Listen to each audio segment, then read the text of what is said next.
বিশ্বজুড়েই বাড়ছে প্রবীণ মানুষদের স্মৃতিক্ষয়জনিত রোগ ডিমেনশিয়া।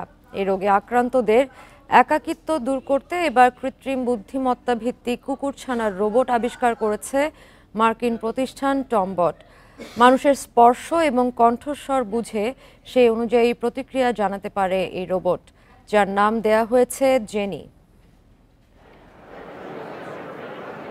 দেখে বোঝার উপায় নেই এগুলো কৃত্রিম বুদ্ধিমত্তা ভিত্তিক কুকুরছানা। আধুনিক রোবোটিক্স প্রযুক্তি ব্যবহার করে কুকুরছানা তৈরি করা হয়েছে মূলত ডিমেনশিয়া রোগে আক্রান্ত প্রবীণদের সঙ্গ দিতে। বলা হয় মানুষের সবচেয়ে ভালো বন্ধু কুকুর, তবে আলজাইমার ও অন্য ধরনের ডিমেনশিয়ায় আক্রান্তদের পক্ষে কুকুরের মতো পোষা প্রাণীর যত্ন নেওয়া কঠিন। কুকুরের আগ্রাসী আচরণ তাদের জন্য ঝুঁকিপূর্ণ হতে পারে। সে সমস্যা সমাধানেই কুকুরছানার মতো দেখতে রোবট জেনি তৈরি করেছে টম স্টিফেনের কোম্পানি টমবট।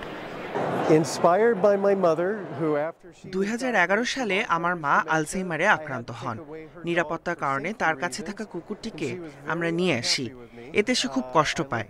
এরপরেই কুকুরের মতো দেখতে রোবট তৈরি বিষয়টি আমার মাথায় আসে।